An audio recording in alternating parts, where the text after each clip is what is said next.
CCTV में दिख रही इस औरत को पहले से ही पता था कि उनकी जान को खतरा है, लेकिन उन्हें ये नहीं पता था कि कुछ ही देर में उनकी मौत होने वाली है। वो अपने घर से सिर्फ 100 मीटर दूर थी जब पीछे से एक सफेद एसयूवी ने उन्हें 130 की रफ्तार से रौंद दिया।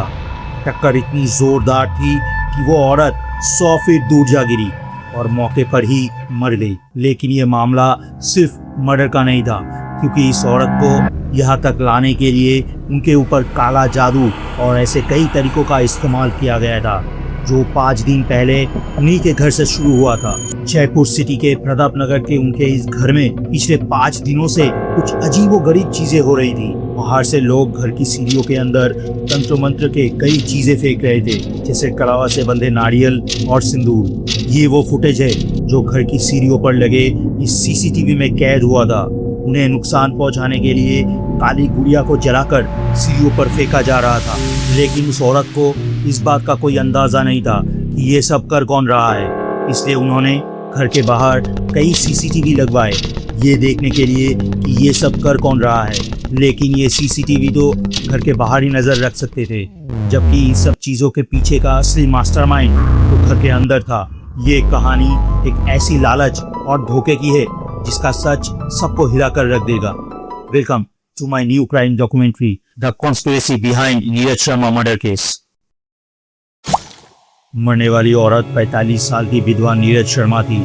उनके पति विजय वशिष्ठ की मौत ठीक 1 साल पहले ही हुई थी, लेकिन नीरज शर्मा को ये नहीं पता था कि उनके पति विजय वशिष्ठ की मौत के साथ ही उनकी भी मौत का काउंटडाउन शुरू हो गया था। लेकिन इस गहरी साजिश से अनजान नीरज शर्मा के कुछ रिश्तेदारों ने इसे एक हादसा मान लिया था। इसलिए शायद पुलिस भी इस केस को बहुत ही जल्द एक्सीडेंट मानकर बंद कर देती अगर नीरज शर्मा के सगे भाई राकेश शर्मा ने एफआईआर दर्ज न करवाई होती, क्योंकि राकेश शर्मा को भी पता था कि हाल ही में नीरज शर्मा के घर में क्या क्या अजीब चीज़ें हो रही थी। इसलिए उन्होंने घटना के अगले दिन यानी 4 जुलाई को प्रताप नगर पुलिस स्टेशन में अपने बहन की मौत के लिए एफआईआर दर्ज करवाई। लेकिन उन्होंने एफआईआर में किसी का नाम नहीं लिखवाया, क्योंकि उन्हें भी नहीं पता था ये चीज़ें कर कौन रहा है। लेकिन बहुत ही जल्द पुलिस इस घटना को नीरज शर्मा के परिवार के किसी व्यक्ति से जोड़ने वाली थी।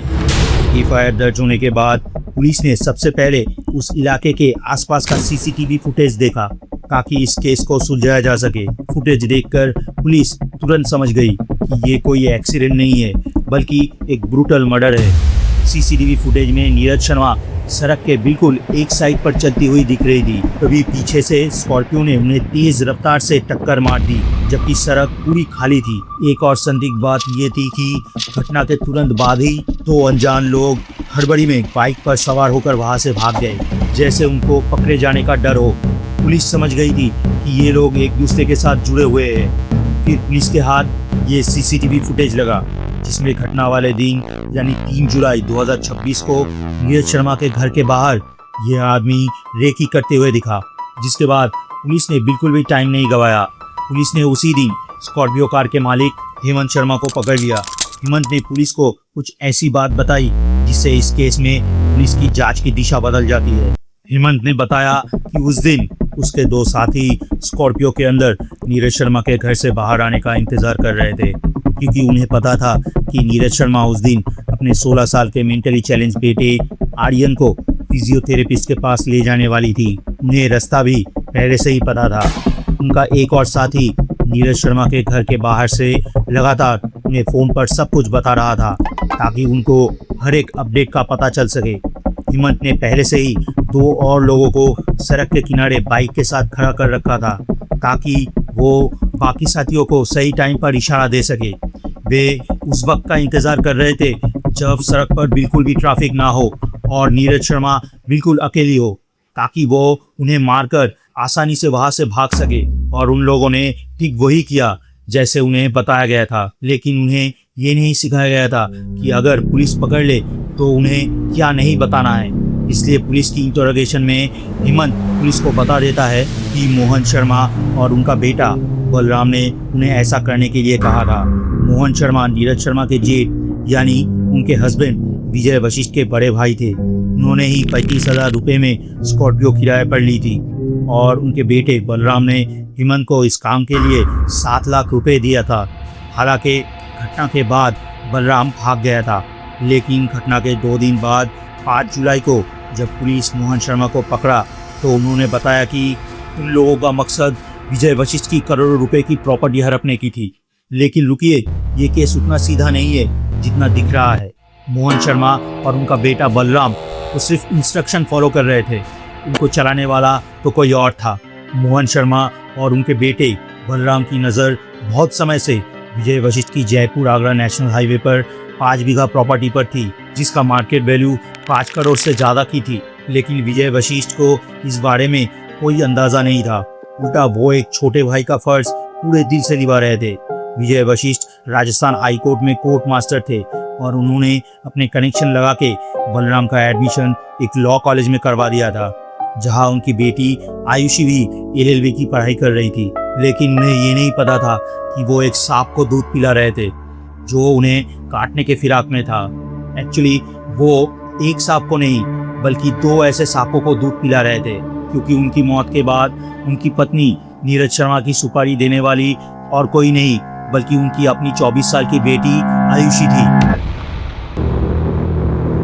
आयुषी बचपन से ही बहुत शांत और आज्ञाकारी लड़की थी, लेकिन अपने पति के मौत के बाद नीरज शर्मा ने सोचा भी नहीं होगा कि वो आयुषी का दूसरा एक भयानक रूप देखेगी। आमतौर पर पिता के मौत के बाद एक बेटी अपनी माँ के और करीब हो जाती है, लेकिन यहाँ बिल्कुल उल्टा हुआ। पिता विजय वशिष्ठ की मौत के बाद आयुषी उनकी सरकारी नौकरी पाना चाहती थी।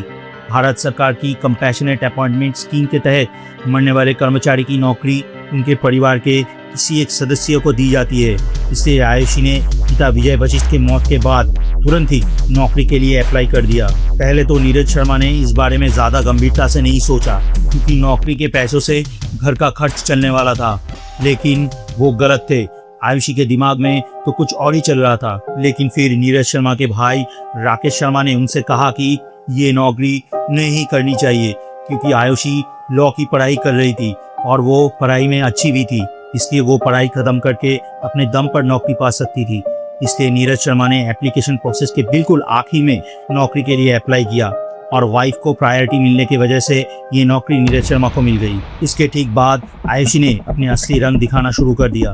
पिता की नौकरी हाथ से जाने के बाद आयुषी ने अपनी मां से पिता की सारी प्रॉपर्टी अपने नाम ट्रांसफर करने को कहा, जिसकी मार्केट वैल्यू कम से कम 14 करोड़ की थी और जो कानूनी तौर पर पति के मौत के बाद अब नीरज शर्मा की थी।